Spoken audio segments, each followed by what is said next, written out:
ನಮಸ್ಕಾರ ವೀಕ್ಷಕರೇ, ಶ್ರೀ ನ್ಯೂಸ್ ಕನ್ನಡಗೆ ಸ್ವಾಗತ. ನಾನು ಅಶ್ವಿನಿ.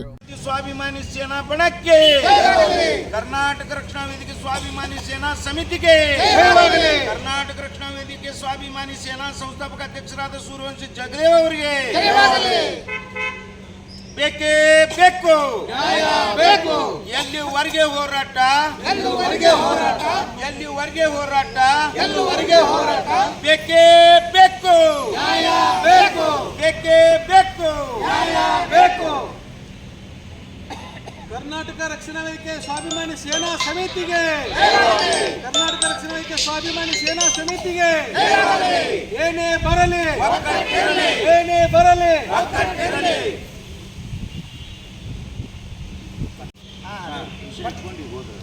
ಇವತ್ತಿನ ದಿವಸ ಮಾನ್ಯ ಜಿಲ್ಲಾಧಿಕಾರಿಗಳ ಮುಖಾಂತರ ಸನ್ಮಾನ್ಯ ಮುಖ್ಯಮಂತ್ರಿಗಳಿಗೆ ನಮ್ಮ ಕರ್ನಾಟಕ ರಕ್ಷಣಾ ವೇದಿಕೆ ಸ್ವಾಭಿಮಾನಿ ಸೇನಾ ಸಮಿತಿ ರಾಜ್ಯ ಘಟಕದ ವತಿಯಿಂದ ಮನವಿ ಸಲ್ಲಿಸಲು ವಿಷಯ, ಕರ್ನಾಟಕ ರಾಜ್ಯಾದ್ಯಂತ ಈ ಖಾಸಗಿ ಶಿಕ್ಷಣ ಸಂಸ್ಥೆಗಳು ಹಾಗೂ ಖಾಸಗಿ ಆಸ್ಪತ್ರೆಗಳು ಇಡೀ ಸಾರ್ವಜನಿಕರನ್ನೇ ಒಂದು ಹಾಳಿಗೆ ಹಚ್ಚಿ ಬಿಡ್ತಾ ಇದ್ದಾವೆ. ಅದಕ್ಕಾಗಿ ಇದು ಸಾರ್ವಜನಿಕ ಸೇವೆ ಆದಂತಹ ಶಿಕ್ಷಣ ಮತ್ತು ಆರೋಗ್ಯ ಅನ್ನುವಂಥದ್ದು ಏನಿದೆಯಲ್ಲ, ಇಡೀ ನಮ್ಮ ರಾಜ್ಯ ಆಡಳಿತ ಕರ್ನಾಟಕ ಸರ್ಕಾರ ಏನಿದೆಯಲ್ಲ, ಇದು ಸಂಪೂರ್ಣವಾಗಿ ಉಚಿತ ಮಾಡಬೇಕು. ಎಲ್ಲ ಸಮುದಾಯದ ಸಾರ್ವಜನಿಕರ ಮಕ್ಕಳು ಶಿಕ್ಷಣದಿಂದ ವಂಚಿತ ಆಗಬಾರ್ದು.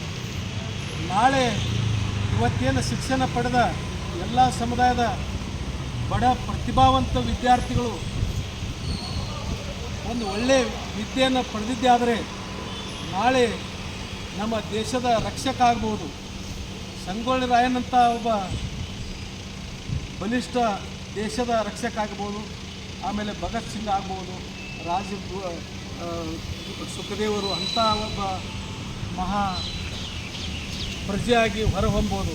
ಅದೇ ಒಂದು ಸರಿಯಾಗಿ ವಿದ್ಯೆ ಕಲೀಲಿಲ್ಲ ಅಂದರೆ ಅವರು ವಿದ್ಯೆ ಕಲೀಲಿಕ್ಕೆ ಹಣ ಇರಲಾರ್ದೇ ಎಷ್ಟೋ ವಂಚಿತರಾಗ್ತಾರೆ.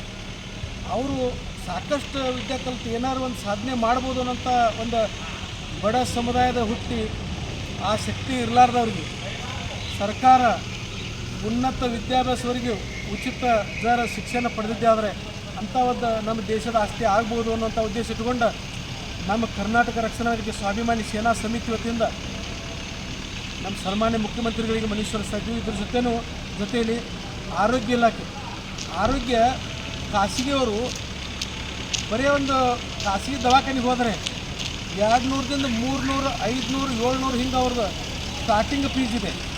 ಆಮೇಲೆ ಆ ಕನ್ಸಲ್ಟಿಂಗ್ ಫೀಸು, ಆಮೇಲೆ 2000ದಿಂದ 3000 ತನಕ ಅವ್ರದ್ದು ಮಿನಿಮಮ್ ಬಿಲ್ ಮಾಡಲಾರ್ದ ಕಳಿಸೋದಿಲ್ಲ. ಆಮೇಲೆ ಜರ್ ಅವ್ರಿಗೆ ಅಡ್ಮಿಟ್ ಮಾಡೋದಾಯ್ತಂದ್ರೆ ಅವ್ರನ್ನಂತೂ 3 ಲಕ್ಷದಿಂದ 5 ಲಕ್ಷ ತನಕ ಅವ್ರಿಗೆ ಹೀರ್ಲಾರ್ದು ಬಿಡೋದಿಲ್ಲ. ಅವರು ಅಂಥ ಒಂದು ಖಾಸಗಿ ಆಸ್ಪತ್ರೆಗಳಾಗಿಬಿಟ್ಟಿದ್ದಾವೆ. ಈಗ ನಮಗೆ ಎಲ್ಲ ಸಮುದಾಯದ ನಾಗರಿಕರಿಗೆ ಏನಂದರೆ ಬೇಕಾಗಿದ್ದು ಉಚಿತ ಶಿಕ್ಷಣ ಮತ್ತು ಉಚಿತ ಆರೋಗ್ಯ. ಇವು ಎಷ್ಟು ಕೊಟ್ಟು ಉಳಿದ್ಬೇಕಾದ್ರೆ ಭಾಗ್ಯಗಳನ್ನ ಕಡಿತಗೊಳಿಸಿ ಇವು ಎಲ್ಲ ಸಮುದಾಯದ ಜನರಿಗೆ ಶಿಕ್ಷಣ ಆಮೇಲೆ ಆರೋಗ್ಯ ಕೊಡಬೇಕು ಅಂಥೇಳಿ ನಾವು ಸರ್ಕಾರಕ್ಕೆ ಇವತ್ತು ಮಾನ್ಯ ಜಿಲ್ಲಾಧಿಕಾರಿಗಳ ಮುಖಾಂತರ ನಾವು ಮನವಿ ಸಲ್ಲಿಸಲಿಕ್ಕೆ ಬಂದೀವಿ. ಇವತ್ತು ಇಷ್ಟು ಹೇಳಿ ನನ್ನ ಭಾಷೆಗೆ ಪ್ರಧಾನ ಹೇಳ್ತೇನೆ.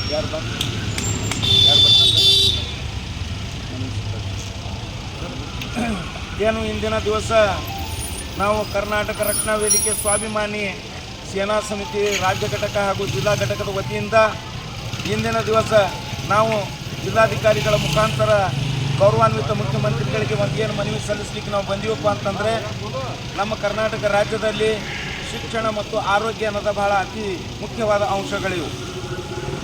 ಯಾವ ಥರನಾಗಿ ಶಿಕ್ಷಣ ಎಷ್ಟು ಅವಶ್ಯಕತೆ ಇದೆಪ್ಪ ಅಂತಂದರೆ, ಡಾಕ್ಟರ್ ಬಾಬಾ ಸಾಹೇಬ್ ಅಂಬೇಡ್ಕರ್ ಅವರು ಒಂದು ಕಡೆ ಹೇಳ್ತಾರೆ, ವಿದ್ಯೆಯು ಹುಲಿಯ ಹಾಲಿದ್ದಂತೆ, ವಿದ್ಯೆಯು ಹುಲಿಯ ಹಾಲಿದ್ದಂತೆ, ಯಾರು ಹುಲಿಯ ಹಾಲನ್ನು ಕುಡಿಯುತ್ತಾರೆಯೋ ಅವರು ಗರ್ಜಿಸಲೇಬೇಕೆಂಬ ಒಂದು ಮಾತನ್ನೇನಪ್ಪ ಅಂತಂದರೆ ಈ ಜಗತ್ ಪಂಡಿತ ಡಾಕ್ಟರ್ ಬಾಬಾ ಸಾಹೇಬ್ ಅಂಬೇಡ್ಕರ್ ಅವರು ಹೇಳಿ ಹೋಗಿದ್ದಾರೆ.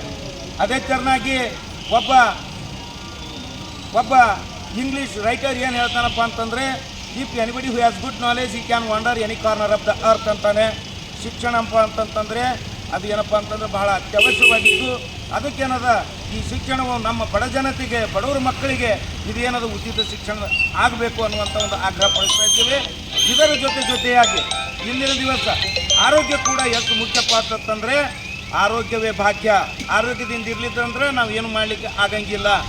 Health is wealth, once health is gone everything is gone ಎನ್ನುವಂತೆ ಅತಿ ಅವಶ್ಯ ಕೂಡ ಏನಪ್ಪ ಅಂತಂದರೆ ಆರೋಗ್ಯ ದೃಷ್ಟಿಯಿಂದ ಕೂಡ ಏನದ ಇಂದಿನ ದಿವಸ ನಾವು ಕರ್ನಾಟಕ ರಕ್ಷಣಾ ವೇದಿಕೆ ಸ್ವಾಭಿಮಾನ್ಯ ರಾಜ್ಯ ಘಟಕ ಹಾಗೂ ಜಿಲ್ಲಾ ಘಟಕದ ವತಿಯಿಂದ ಇಂದಿನ ದಿವಸ ನಾವೇನಪ್ಪ ಅಂತಂತಂದರೆ ಸನ್ಮಾನ್ಯ ಗೌರವಾನ್ವಿತ ಜಿಲ್ಲಾಧಿಕಾರಿಗಳ ಮುಖಾಂತರ ನಮ್ಮ ಗೌರವಾನ್ವಿತ ಮುಖ್ಯಮಂತ್ರಿಗಳಿಗೆ ಏನದ ಈ ಒಂದು ಉಚಿತ ಶಿಕ್ಷಣ ಮತ್ತು ಉಚಿತ ಆರೋಗ್ಯ ಅನ್ನೋದು ಎಲ್ಲ ಸಮುದಾಯದ ಬಡ ಜನಾಂಗದವರಿಗೆ ಇದು ನೀಡಲಿ ಅನ್ನುವಂಥ ಒಂದು ಏನದು ಉದ್ದೇಶವನ್ನು ಇಟ್ಟುಕೊಂಡು ಇಂದಿನ ದಿವಸ ನಾವು ಜಿಲ್ಲಾಧಿಕಾರಿಗಳ ಕಚೇರಿ ಮುಂದೆ ಬಂದು ಏನಪ್ಪ ಅಂತಂದರೆ ಒಂದು ಮನವಿ ಸಲ್ಲಿಸಲಿಕ್ಕಟ್ಟಿವೆ. ಬರುವಂಥ ದಿನಮಾನಗಳಲ್ಲಿ ತಾವು ಈ ಕೆಲಸವನ್ನು ಮಾಡಿ ಕೊಡಬೇಕಾಗಿ ಅನ್ನೋದ ಕರ್ನಾಟಕ ರಕ್ಷಣಾ ವೇದಿಕೆ ಸ್ವಾಭಿಮಾನಿ ಸೇನೆ ಅತಿ ಪ್ರೀತಿಯಿಂದ ನಮ್ಮನ್ನು ಆಗ್ರಹಿಸುತ್ತದೆ. ಡಾಕ್ಟರ್ MR ಗುರಿಕಾರ್, ಕರ್ನಾಟಕ ರಕ್ಷಣಾ ವೇದಿಕೆ ಸ್ವಾಭಿಮಾನಿ ಸೇನಾ ಸಮಿತಿಯ ರಾಜ್ಯ ಪ್ರಧಾನ ಕಾರ್ಯದರ್ಶಿ. ಸರ್, ಬನ್ನಿ ಸರ್. ಮತ್ತಷ್ಟು ಸುದ್ದಿಗಾಗಿ ನೋಡ್ತಾ ಇರಿ ಶ್ರೀ ನ್ಯೂಸ್ ಕನ್ನಡ.